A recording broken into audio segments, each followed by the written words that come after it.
नमस्कार दोस्तों, मैं राजेश कपूर लीडर स्टडी के इस खास मंच में आप सभी का बहुत बहुत स्वागत करता हूं।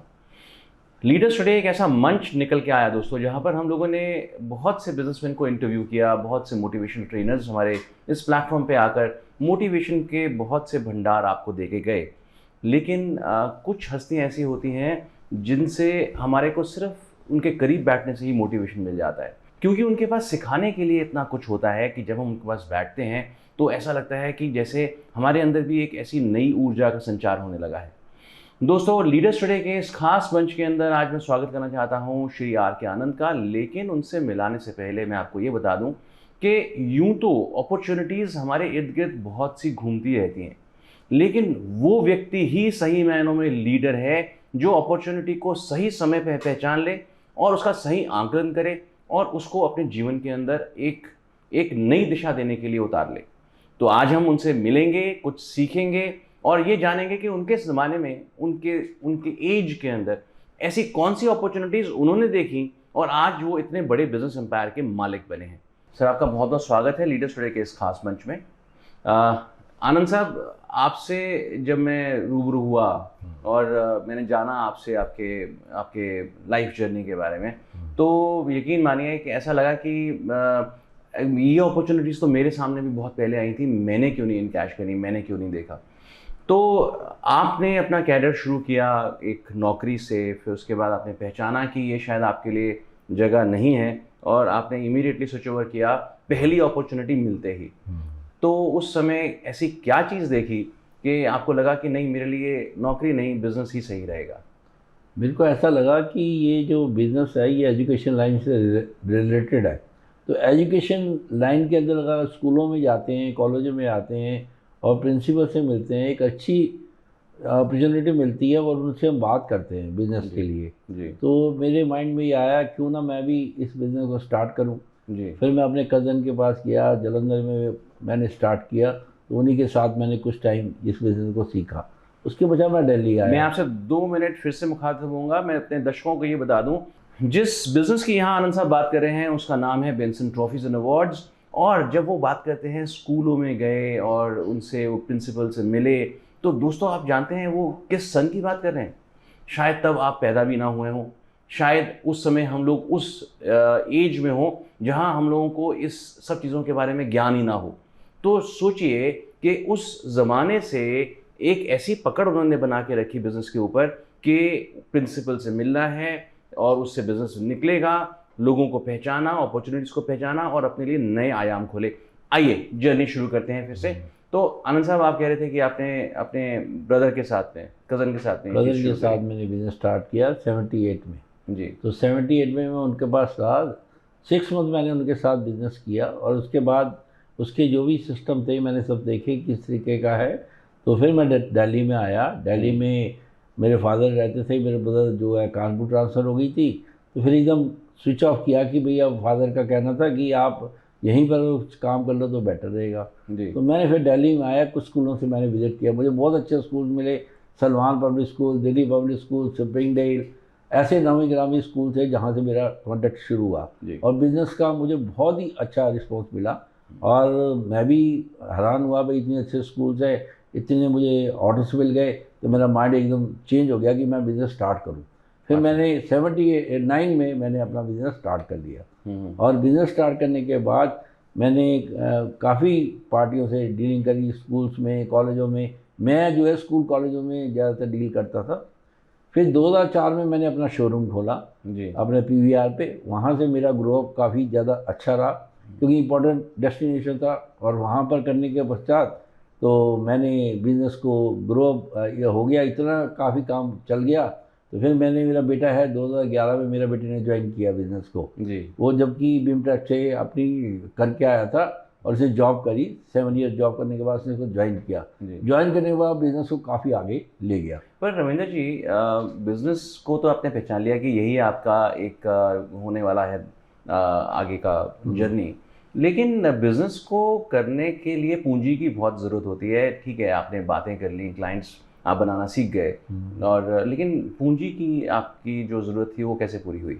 पूंजी की ऐसे हुई कि मैंने पहले ही जो मैं जॉब कर रहा था, जॉब करते हुए कुछ कलेक्शन मैंने करी थी उसके पश्चात तो मैंने जब अपना बिज़नेस स्टार्ट करना था तो उसके अंदर मेरे फादर का भी बहुत बड़ा रोल था। जी। फादर ने भी मेरी हेल्प करी कि अगर आप करना चाहते हो तो उन्होंने किया, और मैंने बिज़नेस को जब प्रॉफिट होना शुरू हो गया तो तब उनको लगा कि बेटा तुम इसकी कोई शोरूम देख लो तो बेटर रहेगा। फिर मैंने एक शोरूम लिया 2004 में, स्टार्ट किया पीवीआर से, वहीं से ग्रो अप काफ़ी स्टार्ट हो गई, काफ़ी कस्टमर आने शुरू हो गए।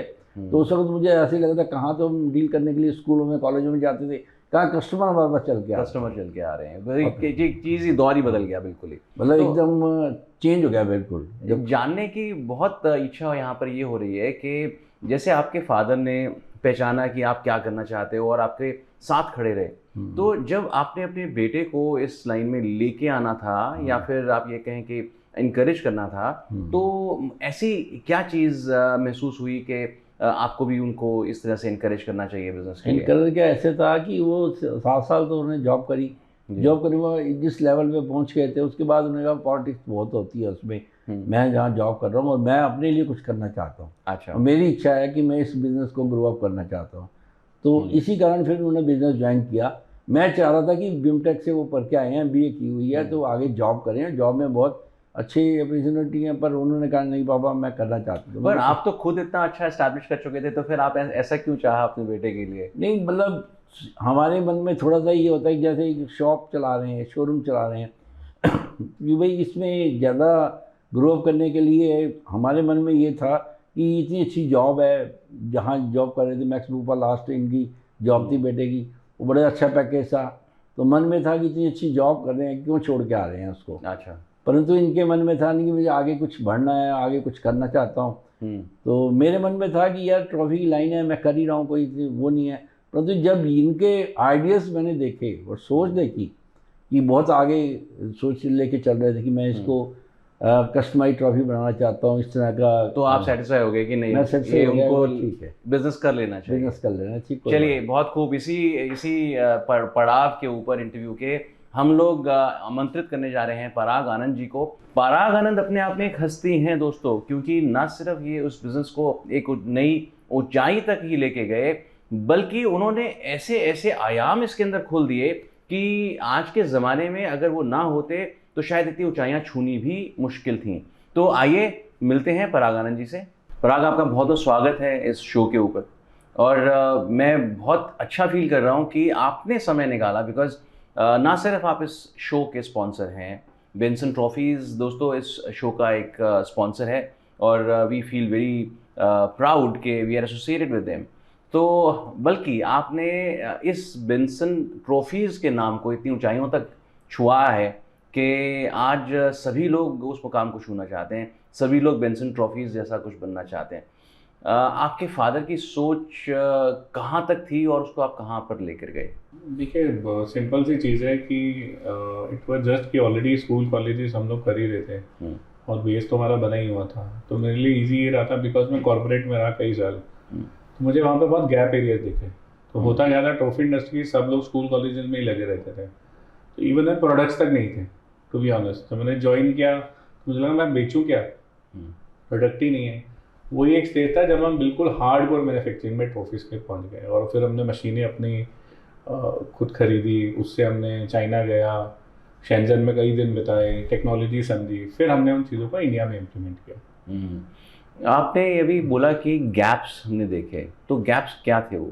तो गैप्स ये हैं कि अगर आप किसी ट्रॉफी के मैन्युफैक्चरर से या दुकानदार, जो सो कॉल्ड हम चांदनी चौक का अगर एग्जाम्पल है, आप किसी को अगर वहाँ जाके इतना बोल दो नहीं मुझे CMYK का शेड मेंटेन कर लेना, क्योंकि हमारा ब्रांड का कलर है, वो सब ऊपर से निकल जाएगा लोगों के। और ये बिल्कुल फंडामेंटल और बेसिक चीज़ है। मतलब जो उनकी वहाँ पर सजी हुई हैं चीज़ें, बस वही दिखा सकते थे वो लोग। सर होता क्या था, मतलब वो सोशल इवेंट्स का काम ज़्यादा करते थे। जैसे रामलीला में जो ट्रॉफियाँ चलती हैं, तो अब कोई अगर रामलीला है तो वहाँ फॉन्ट अगर चेंज भी कर दिया तो कुछ फ़र्क नहीं पड़ जाता, बट कॉर्पोरेट में लोगों की नौकरियाँ चली जाती हैं, उनका कलर चेंज हो जाए या फॉन्ट चेंज हो जाए। लेकिन पराग, आपने इस चीज़ को ना सिर्फ देखा बल्कि आपने कॉर्पोरेट सेगमेंट को ऐड किया अपने साथ में, तो वो सोच कैसे मिली? सर एक्चुअल में मैं क्योंकि प्रोजेक्ट टीम में रहा हूँ हमेशा से, R&R देखे हैं होते हुए, तो मुझे एक चीज़ समझ आई थी कि देखिए वॉल्यूम तो है, इट वाज जस्ट कि हम लोग जो डिस्ट्रीब्यूशन था किसके थ्रू करना।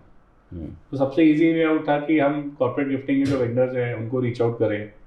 आज के डेट में हमारे पास कम से कम 200 से 250 डिस्ट्रीब्यूटर हैं, क्योंकि कॉर्पोरेट गिफ्टिंग वाले हैं, इवेंट कंपनीज हैं, प्रिंटर्स हैं, तो इट्स एवरीवेयर। नहीं तो अभी बिजनेस ज़्यादा कहाँ से आता है, डायरेक्टली या फिर आपके डिस्ट्रीब्यूटर चैनल के through? Sir to be very honest, मैं हमेशा प्रेफर करता हूँ कि डिस्ट्रीब्यूटर के थ्रू बिजनेस आए। ऐसा क्यों? सर रीज़न ये है कि आप हर जगह नहीं पहुँच सकते, और मेरा ये था कि हम बैकएंड अच्छे से मैनेज करें, और बैकएंड जितना हम अच्छे से ज़्यादा मैनेज करेंगे उतना ज़्यादा अच्छा है।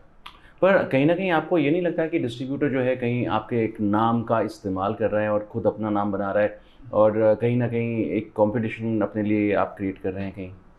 तो राजेश जी, ऐसा है कि जितनी हमने हैवी इन्वेस्टमेंट करी हुई है ना, जितनी हमारे यहाँ मशीनें हैं, जितने मैन पावर है, जितने डिजाइन है, it's a very very heavy investment जी। तो जो आदमी सिर्फ डिस्ट्रीब्यूट करता है वो we cannot be a competitor at all. हाँ, उसको उस क्वालिटी को लाने के लिए उतनी ही बड़ी इन्वेस्टमेंट और वैसी ही मशीन्स चाहिए होंगी जैसे आपने लगा रखे हैं।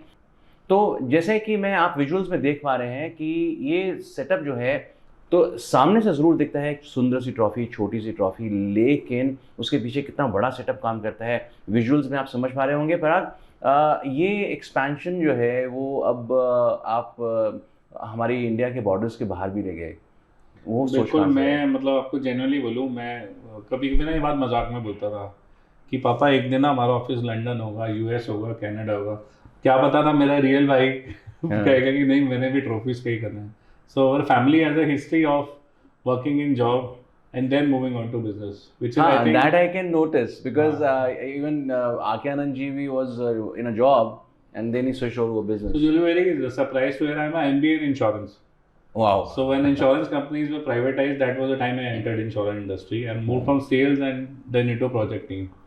Okay. So आप बता रहे थे कि आपने कनाडा में अब शुरू कर लिया कुछ? कनाडा में अनुराग है, मेरा छोटा भाई है, और वहाँ वैंकूवर में हमारा अपना शोरूम है, और आज उसने मशीनें भी वहाँ ऐड कर ली हैं, स्टाफ भी ऐड कर लिए हैं।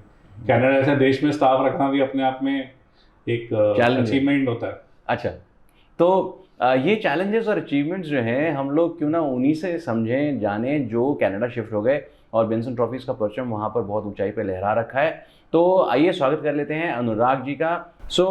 अनुराग, एक तो लीडर्स टुडे का ये मंच हम लोगों ने लीडर्स के लिए बनाया और ऐसे लोगों को यहाँ बुलाया जो अपनी जर्नीज़ को यहाँ पर डिस्कस करे, तो ऐसा लगता था कि जैसे मोटिवेशन का ना एक भौचाल सा आ गया अंदर। तो कनाडा में ट्रॉफीज़ इंडिया से जा सकती हैं, ये सुनना ही अपने आप में बहुत मोटिवेटिंग है। आपको कैसा लगा वहाँ पर ये चीज़ शुरू करके? देखिए, कनाडा हाँ जी डेवलप कंट्री है, इकोनॉमी अच्छी है, हाउएवर काफ़ी चीज़ें हैं जो स्टैंडर्डाइज चलती हैं। तो जब ट्रॉफी मार्केट में हमने रिसर्च करी, मैंने almost 4 months I was on the road with my dad. हमने देखा कि क्या प्रोडक्ट्स अवेलेबल हैं, क्या नहीं है, और काफ़ी गैप था वहाँ। कस्टमाइजेशन होती नहीं थी, standard product, standard flag, standard cups चलते थे। तो वो सोच के मुझे भी थोड़ा मोटिवेशन मिला कि plus I am a mechanical engineer by profession, और मेरा डिज़ाइन में बचपन से ही इंटरेस्ट था। तो मेरे को लगा कि why not club all that and start plus business. Family से लाइक मेरे फादर ने 1978 में स्टार्ट किया था, तो ऑलमोस्ट 44 years, और मैं बचपन से ही देख रहा था तो बाकी प्रोडक्ट्स कैसे बनते हैं। तो मैंने सोचा कि why not club all this and start that in Canada. Wonderful. So customizations की बात से पहले ना मैं जानना चाहूँगा ये, तो एक भाई MBA और एक मैकेनिकल इंजीनियर, तो सोचा नहीं कि इतनी सारी पढ़ाई करने को हम लोगों ने इतना कोशिश करी, टाइम खर्चा, और अब हम उसको नहीं कर रहे हैं, कुछ और कर रहे हैं, ये ख्याल नहीं आया दिमाग में? देखिए, पढ़ाई तो कभी वेस्ट नहीं जाती, चाहे MBA हो या इंजीनियरिंग हो। इंजीनियरिंग के आई वुड से जो बेसिक फंडामेंटल्स हमने सीखे हैं इंजीनियरिंग करते हुए, और मैंने 12 साल नौकरी भी की है। मैंने 5 साल इंडिया में की है, 5 साल दुबई में की है, बीच में मैं दुबई में भी रहा थोड़े टाइम। 12 साल टोटल मैंने नौकरी करी। तो कहीं ना कहीं एजुकेशन आपकी काम आती ही है।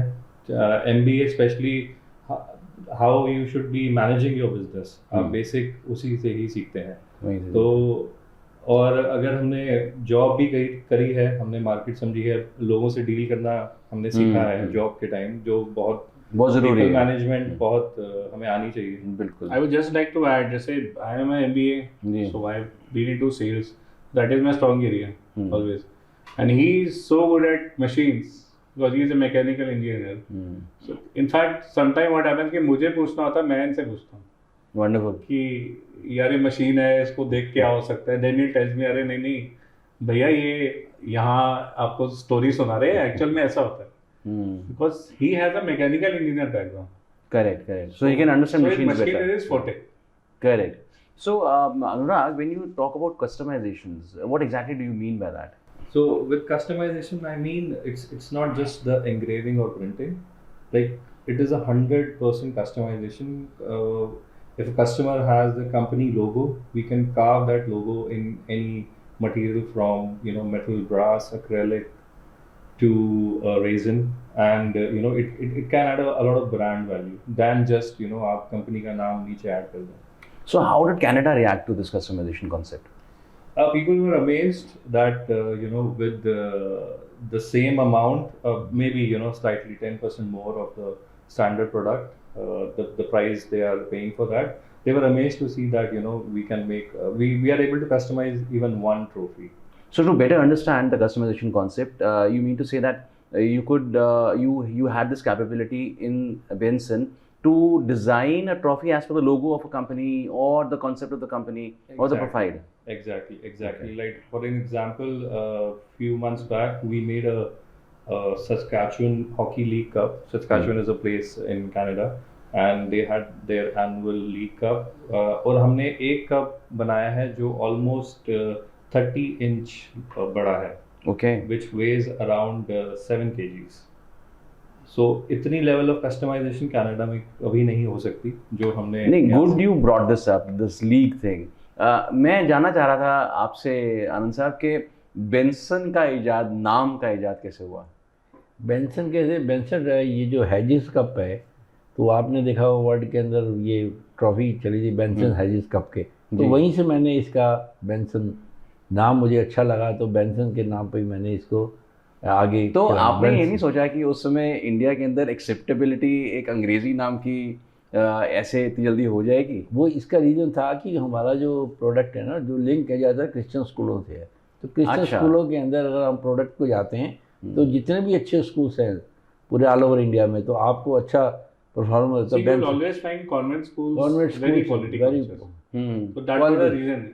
In fact, you will be actually surprised to hear people actually call me Mr. Benson. Mr. Benson. Wow. And I get a lot of wishes on Christmas. Very nice. I am also in touch with Christmas. I'm called Mr. Benson. Mr. Benson. Wonderful. मुझे इतना अच्छा लगा कि मेरे दोनों बेटों ने जब ये स्टार्ट कर लिया और इनका इंडियन ऑयल का वहाँ पर एक शो हुआ, तो हाल सारा फुल था उसके अंदर, इसने स्पॉन्सर की थी ट्रॉफी, वहाँ पर जब वहाँ बेंसन अवार्ड का बार बार क्लिप चली, I am very proud. I think that was Z. I am very right? proud. That was Z. Indian Idol Canada आए थे लास्ट ईयर. अच्छा, तो वो 4 winners जो थे, तो उनका काफी बड़ा इवेंट था वैंकूवर में, तो we were part of that. Wonderful. Benson ने इतना अपने आप को ऊंचाइयों तक ले गई कि आज मैं बहुत इमोशनल हुआ. हो मैंने कहा मेरे दोनों बेटों ने मेरा नाम बहुत ऊपर कर दिया. नहीं, बिल्कुल, ये तो बिल्कुल you can feel very proud. You are I must say आप जो है एक बहुत प्राउड फादर हैं. बट यहाँ चीज़ें समझने की ज़रूरत है एक लीडर पर्सपेक्टिव से. तो जब हम लोग ये बात करते हैं 1978 की, तो क्या चैलेंजेस आपने फेस किए उस समय? क्या चैलेंज फेस किए उस समय? तो देखो ये प्रोडक्ट वाला जैसे लॉन्च हुआ है, जैसे पराग ने ज्वाइनिंग किया, ज्वाइनिंग करने के बाद काफ़ी कस्टमाइज ट्रॉफी का, उस टाइम कस्टमाइज ट्रॉफी तो थी नहीं, जो प्रोडक्ट थे जो मार्केट में आते थे परचेज करते थे वो बनाते थे, और मेरा तो अपना एचिंग वाला प्रोसेस मैं खुद ही करता था सारा. अच्छा. क्योंकि जलंधर से जब मैं आया तो वो जो एचिंग होती थी, जो प्रोडक्ट हम यूज़ करते थे, ये शीट है वो हैवी शीट यूज़ करते थे. बाकी यहाँ कॉमन करते थे. So I'll just brief you. So etching is a technology in when brass पे गड्ढे होते हैं. हाँ. So etching was found. If you say there were 3 people in Delhi who knew what is etching, one was him. Okay. And etching was absolutely a new process. Now you see a lot of lapel pens, Bena lapel pens, or so he was the one who actually started etching in Delhi. Wonderful. So मतलब उस समय भी ये पूरा अंदाज था आपको कि कुछ नया करके कोई दिखाना नया है। करके दिखाएं कि वो दिल्ली में ऐसा नहीं था, सिर्फ जो भी ऑर्डर्स वाले जलंधर से आता था, पंजाब का ऑर्डर देते थे। जब मैं दिल्ली में मैंने स्टार्ट करी मैन्युफैक्चरिंग तो कोई दिक्कत नहीं आई। In fact, this is a very like people don't know the trophy industry was actually started in Jalandhar, अच्छा really? Yeah. Okay. Yes. and because it was a sports hub, so trophies were first made there. Then उसके बाद अलग-अलग शहरों में अलग-अलग cities में धीरे-धीरे movement है। तो जैसे अब आपने एचिंग का एक चीज़ नई शुरू करी, तो उस समय भी तो लोग बोलते होंगे कुछ नया दिखाइए आनंद साहब, तो तब क्या करते थे आप? नहीं, एचिंग ऐसी आइटम थी, जब प्रोडक्ट हमने दिखाया, जैसे सलमान स्कूल में किया, डीपीएस में किया, हमने ट्रॉफी भी दिखाई, वहाँ पर बैजेस भी दिखाए। जैसे उन्होंने हमारा ये मटेरियल देखा, अरे ये तो जालंधर में मिलता है, यहाँ तो मिलता नहीं लोकल, तो आप ये सप्लाई कर दोगे? मैं बिल्कुल एज इट इज़, मैं कहा बिल्कुल एज इट इज़। जब मैंने रेट्स कोट किए उनको लगा रेट्स में बहुत डिफरेंस है, और उनको लगा कि यहाँ दिल्ली में बैठ के हमें आइटम मिल सकते हैं, हम जालंधर से लेने की क्या ज़रूरत है। फिर मैंने स्टार्ट किया, तो मैंने जैसे बताया स्प्रिंग डेला बहुत अच्छा स्कूल है। उस टाइम तो स्कूल भी लिमिटेड ही थे, जो बहुत अच्छे स्कूल है, Springdale, Delhi public school, Salman public school, अच्छे अच्छे स्कूल मुझे मिले, तो बहुत अच्छा बिजनेस का मुझे मिला। सो वहाँ से तो इन्होंने एचिंग की चीज़ शुरू करी। जहाँ पर बात आती है आज की डेट की ट्रॉफीज़ की, हम बात करते हैं, अगर एक्रेलिक के अंदर बन रही हैं, मटेरियल्स में बहुत ज़्यादा बदलाव आ चुका है, तो ये रिसर्च किसने करी, क्यों करी, कैसे करी आप में से? See what happened. I first went to China, to be honest, to study how exactly. So in fact, what normally people do, they just visit shops there and वहाँ पे जाके देख लिया कि trophy कहाँ है. I went to places like Shenzhen, Dongyang area, where the actual manufacturing happens for Europe, अच्छा। and actually saw the process there, how it is done. Then I came back to India, saw the existing processes here. कारीगरों के साथ बैठे, देखा, समझा, तो gap वही समझ आया टेक्नोलॉजी की। टेक्नोलॉजी की एक्सेप्टेबिलिटी हमारे इंडिया में कम थी, बिकॉज हम लोग जॉब से आए हैं, तो नेचुरली बहुत फर्क पड़ता है। If you are educated enough and you enter a business, then you actually understand the use of technology. So Anurag, you're also using this technology over there. I mean, are you also innovating things over there, or you're carrying on with what is being done here in Delhi?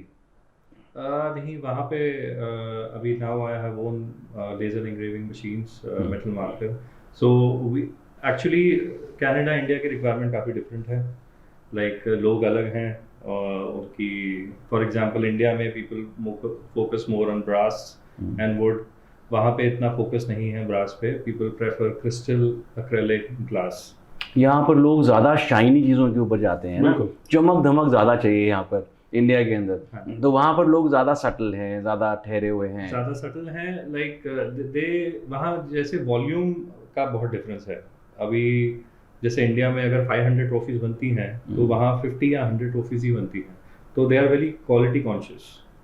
Plus अगर material like look and feel का बहुत difference है। जैसे आपने बोला India में हाँ थोड़ा सा शाइनी टेस्ट आना चाहिए, वहाँ का टेस्ट थोड़ा अलग है। तो लाइक कनाडा में इंडिया से लाइक काफ़ी इंपोर्ट करते हैं, प्लस यूएस से I started working with some of the companies, तो कनाडा यूएस की मार्केट काफ़ी डिफरेंट हो जाती है। हाउएवर सारी हमारी मैन्युफैक्चरिंग यहीं पे होती है। अच्छा, यहीं पे होती है, तो वहाँ पर आपको नीड नहीं महसूस हुई कि जल्दी से ऑर्डर प्लेस करें? तो हमारे नेक्स्ट 5-6 ईयर्स का प्लान यही है कि वहाँ पे मशीन्स वहाँ लगेंगी। पे मशीन हमने लगा ली है, बट ग्रेजुअली हम वहाँ प्रोडक्शन शुरू करना चाहते हैं। आपको मैं एक चीज़ और ऐड करता हूँ, एक्चुअल में क्या है, जैसे यहाँ भी कई कस्टमर्स बोलते हैं कि आप तो कनाडा में ज़्यादा बेच के खुश हो गए, तो मैं उनको ये बोलता हूँ कि ये कनाडा की कंपनी अलग है, वहाँ की मार्केट भी अलग है, वहाँ के कस्टमर्स भी अलग है। इट इज जस्ट कि अगर आप बोले तो 10 to 15% मटीरियल ही हम लोग रॉ मटेरियल कनाडा भेजते हैं, वो भी कुछ सिलेक्टेड प्रोडक्ट्स हैं जो कि वहाँ पे नहीं है। जैसे हमारी नई रेंज है इको फ्रेंडली प्रोडक्ट्स की, I would really like everyone to be told about this. Eco friendly products are the future.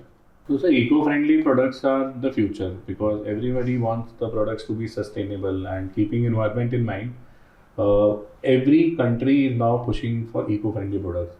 Keeping that concept in mind, we develop eco-friendly trophies. And eco-friendly trophies has got phenomenal response. for the last 6 months which I have. But why do we call it eco-friendly in the first So place? eco-friendly because the kind of wood which is used is reusable, Okay, reusable. and there is no harm to nature. I'm a member of BNI, which is Business Networking International, and it's a US based company which has multiple franchises all across the globe. In fact, Dr. Ivan Wisner visited our stall in Chennai, Mahabalipuram, and really appreciated the eco-friendly products. Okay, that's really wonderful. In fact, Dr. Ivan Meisner visiting a stall, that too in India, and appreciating a product is really commendable. So, Parag, this is something really, really very nice that you have told. How about you? I mean, have you also thought of getting into a network kind of a system in Canada? As Parag mentioned, that BNI, Business Network International, is a US-based organization with 300,000, 3 lakh members. So yes, I am one of the members there as well. Canada में बहुत अच्छा network है, Canada, US, India. तो BNI like हम तो काफ़ी BNI का बोलते हैं कि अच्छा यूज़ करते हैं, क्योंकि इट्स अ ग्लोबल ऑर्गेनाइजेशन. कई लोगों को लगता है लोकल चैप्टर्स हैं, यू नो, आपका 30-40 लोगों का ग्रुप है, आप बिजनेस कर रहे हैं. However it is much much bigger than that. So, any chances of Dr. Ivan Meisner visiting Canada and your stall especially? या definitely Canada national conference I think next 4-5 months में होने वाली है, तो डेफिनेटली हमारा स्टॉल होगा. And like he will be surprise to see कि हमारी बेंसन कंपनी काफ़ी ग्लोबल हो गई है उनकी वजह से, बीएनआई की वजह से. नहीं, बिल्कुल ग्लोबल होने से एक चीज़ पराग मैं यहाँ पे जानना चाहूँगा. जैसे इन्होंने बताया कि काफ़ी सामान अभी भी यहाँ से वहाँ जा रहा है, आपने भी बताया टाइम, आप फेमस हो, 4 घंटे में भी आपने ट्रॉफी दी हुई है. तो जब हम कनाडा की बात करते हैं, I am sure Anurag will be able to put in some of his views here, कि वहाँ पर तो फिर दिन निकल जाते होंगे या फिर कुछ उस पर भी डेवलपमेंट्स हो गई अच्छी? नहीं सर, ऐसा नहीं है. Actually to be honest, culture differences बहुत है. जैसे इंडिया में हमें थोड़ा सा आदत है हर लास्ट मिनट पे करने की. So Canadian market is a quite planned market. वो लोग बिल्कुल टाइम देके काम करते हैं, तो दोनों के जो कस्टमर बिहेवियर का पैटर्न है वो बिल्कुल अलग है.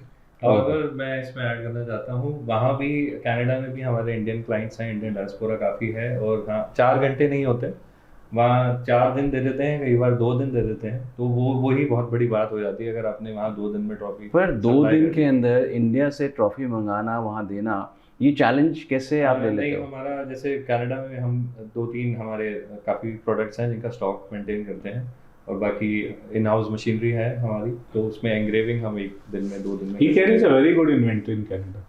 Wonderful. So that's the reason for his success है, because जो बाकी लोग हैं, बाकी कॉम्पिटिटर्स हैं, उनके पास इन्वेंट्री होती नहीं. I will definitely like to deny this कि रीज़न ऑफ सक्सेस तो ये बैठे हुए यहाँ पर, ये जो जिन्होंने इस बेंसन की जड़ों को सींचा है, आज ये जो फल हम जो देख रहे हैं, ये उन्हीं का नतीजा है. दोस्तों, इस मंच के ऊपर ना जाने कितने लीडर्स आए चले गए और कितनी बातें हमें बता के चले गए, लेकिन जब हम एक्सपीरियंस से कुछ जानते हैं, कुछ सीखते हैं, तो उसका मज़ा कुछ और होता है. आई एम श्योर जब आनंद साहब ने हमारे को बेंसन की कहानी सुनाई, बेंसन ट्रॉफीज़ कैसे बना, नाम कैसे पड़ा और किस सन में क्या क्या चैलेंजेस लेके उन्होंने ये सब चीज़ें करी, तो आप भी कहीं ना कहीं सोचते होगे कि यार काम करना इतना भी मुश्किल नहीं हो सकता. एक चीज़ ना मैं ऐड करना चाहूँगा इनके लिए, जो मैं स्टार्टिंग से मैंने सिखाया बिजनेस में. बेटा, एक ट्रॉफी ना एक बच्चे को मिलती है, उसके लिए बहुत इम्पोर्टेंट है. तो ये जो फंडामेंटल रूल इन्होंने सिखाया है ना, इसको हमने फॉलो किया जी. बिकॉज एक ट्रॉफी एक बच्चे को मिलते है, उसके लिए वैल्यू है, तो क्वालिटी होनी चाहिए. बहुत खूब. सो ये मौका भी एक बार में एक व्यक्ति को ही मिलता है हमारे साथ इस मंच पे, इस सीट पे बैठने का. उसका आप भरपूर उपयोग कर सकते हैं, यूज़ कर सकते हैं. आप अपनी प्रोफाइल्स को यहाँ आकर हमारे से डिस्कस कर सकते हैं, ना जाने उस डिस्कशन के अंदर किसकी मोटिवेशन छुपी हो. So with this I sign off for this episode. We'll be meeting you for the next ones very soon. Keep watching Leaders Today. Thank you.